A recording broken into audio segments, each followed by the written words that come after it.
Assalamualaikum warahmatullahi wabarakatuh. Salam sejahtera bagi kita semuanya. Perkenalkan, saya Heri Setiawan. Saya dan beberapa tim pengajar dari Lab Farmakologi dan Toksikologi Fakultas Farmasi Universitas Indonesia akan membawakan mata kuliah farmakologi dasar yang terdiri dari 14 sesi pertemuan. Capaian pembelajaran dari mata kuliah ini ada 3. Yang pertama, mahasiswa mampu menjelaskan prinsip dasar farmakologi. Yang kedua, mahasiswa mampu menjelaskan prinsip terapi dan penggunaan obat. Yang ketiga, mahasiswa mampu menjelaskan pengembangan dan evaluasi obat. Contoh tentang sejarah dan perkembangan farmakologi. Farmakologi adalah studi tentang senyawa kimia yang berinteraksi dengan sistem biologi melalui suatu reaksi kimia yang mempengaruhi proses normal tubuh. Di sini kita menggunakan istilah sistem biologi untuk menandakan bahwa yang dipengaruhi obat bukan hanya manusia, organisme tingkat tinggi, namun juga sel, bakteri, dan virus, di mana mereka adalah organisme tingkat rendah. Kemudian, definisi dari obat adalah semua senyawa kimia yang dapat mempengaruhi sistem biologi melalui reaksi kimia. Dari definisi yang luas ini, sebenarnya kita dapat mengetahui bahwa farmakologi terdiri dari berbagai macam bidang ilmu yang mesti kita pelajari. Seperti yang ditampilkan pada skema tersebut, bahwa mempelajari farmakologi kita juga mempelajari senyawa obat, fisika kimia obat, aksi fisiologi dari obat, kinetika obat atau perjalanan obat dari tempat diberikan menuju tempat aksinya. Kemudian juga kita mempelajari kegunaan klinis dari obat tersebut. Baik, selanjutnya kita akan coba lihat bagaimana sejarah perkembangan farmakologi ini bergulir dari masa lampau ke masa sekarang. Sejak lama manusia telah mengenal obat, tertarik dengan penggunaan obat. Ya, sebagaimana kita bisa lihat yang masih kita pakai di era modern ini, yang pertama adalah kopi, yaitu penggunaan kafein oleh masyarakat Arab ini sebagai stimulan. Kemudian ada opium atau candu dari tanaman Papaver somniferum. Ini digunakan sebagai analgesik atau anestesi. Dari tanaman ini bisa dikembangkan lebih dari 12 macam analgesik. Perpindahan sumber obat dari yang sebagian besar, dari yang tadinya sebagian besar tumbuhan menuju kimia sintetik, ini diawali oleh observasi oleh Paul Ehrlich. Paul Ehrlich mengobservasi bahwa pewarna dye memiliki ikatan selektif dengan jaringan biologi, yang kemudian beliau berpostulasi bahwa ada senyawa spesifik yang dapat berikatan dengan obat, yang kemudian disebut dengan reseptor obat. Hal ini menjadi dasar pengembangan terapi obat yang efektif sejak pertengahan abad 20 hingga saat ini. Walau demikian, dengan perkembangan teknologi dan pengetahuan farmakologi, ada paradoks.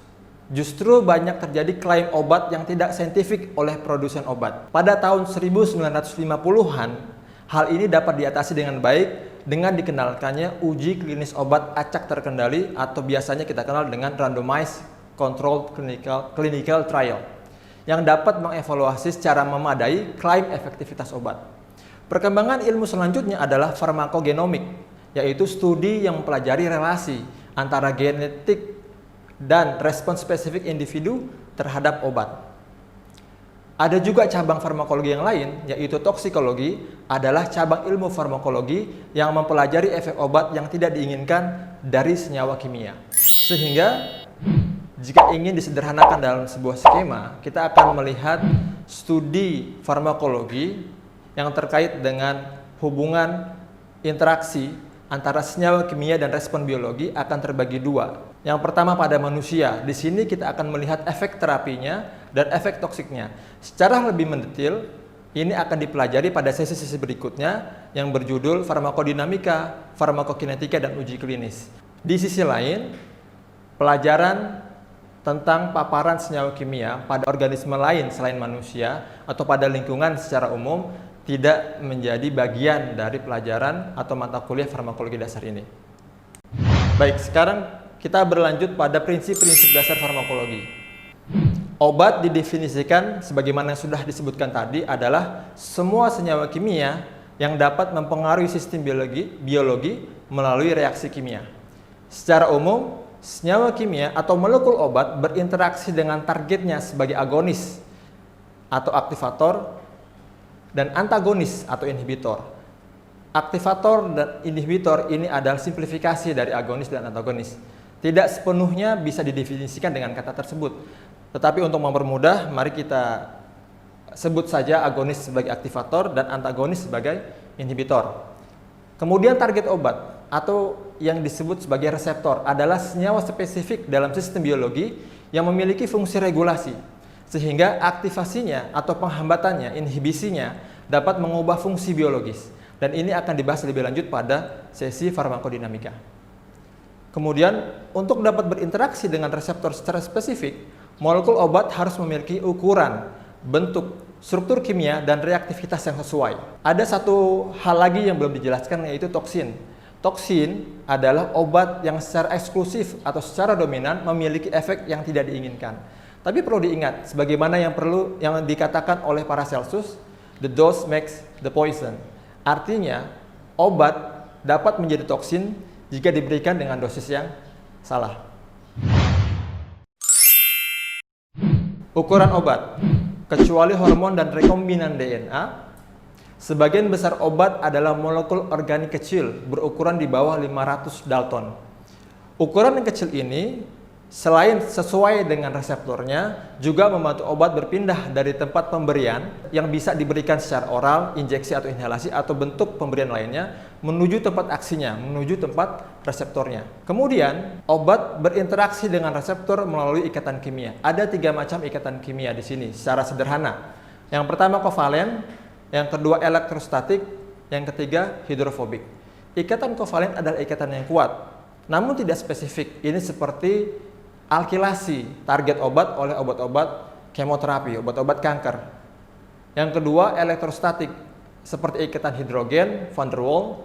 Ikatan ini lemah, namun lebih spesifik dengan reseptornya, dan menjadi dasar pengembangan obat dengan mekanisme kerja yang lebih spesifik.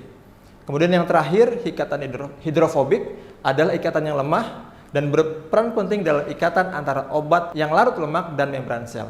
Perlu diingat bahwa membran sel ini terdiri dari lipid, sehingga ikatan antara obat yang larut lemak dengan membran sel cenderung lebih baik.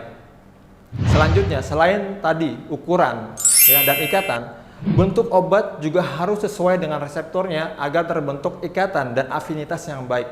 Afinitas di sini artinya adalah kecenderungan untuk membentuk ikatan, sebagaimana kunci dan gembok. Sebagai contoh, stereoisomer adalah senyawa kimia yang memiliki rumus dan urutan atom kimia yang sama, namun berbeda bentuk 3 dimensinya.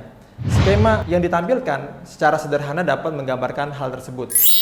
Ada bangun 3 dimensi, bentuk segitiga, itu obat, kemudian layer, lapisan di bawahnya adalah reseptor. Di bagian kiri kita melihat 3 bagian terbentuk ikatan. Namun, di bagian yang kanan, karena bentuk 3 dimensinya berbeda, ada satu ikatan yang tidak terbentuk, dan itu membuat afinitasnya berkurang atau kekuatan ikatannya berkurang dan kurang spesifik. Ini adalah contoh bagaimana bentuk dapat mempengaruhi ikatan obat dan kerja obat pada sistem biologi.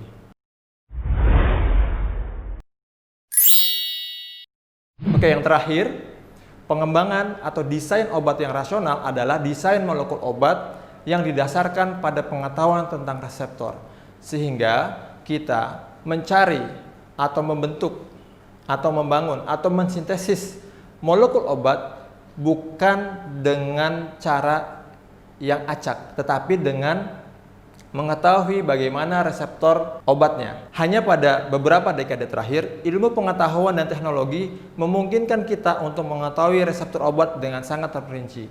Hal tersebut menjadi alasan pesatnya pengembangan obat pada era dewasa ini. Jika ingin digambarkan secara sederhana, pada skema berikut, ukuran, ikatan, struktur, dan bentuk obat itu harus sesuai dengan reseptornya pada satu sistem biologi. Untuk mencari molekul obat yang sesuai ukuran, ikatan, struktur, dan seterusnya, kita bisa mencarinya dari bahan alam, dari kimia sintesis, atau dari rekombinan. Dan untuk mempelajari itu semua, kita juga butuh bidang ilmu yang lain, seperti kimia bahan alam, kimia organik, maupun bidang studi bioteknologi. Di sini kita bisa menyimpulkan bahwa bidang farmakologi ini bukan satu bidang yang berdiri sendiri, tapi bidang yang dibangun oleh beberapa disiplin ilmu yang lain. Terima kasih. Sampai jumpa pada sesi berikutnya. Assalamualaikum warahmatullahi wabarakatuh.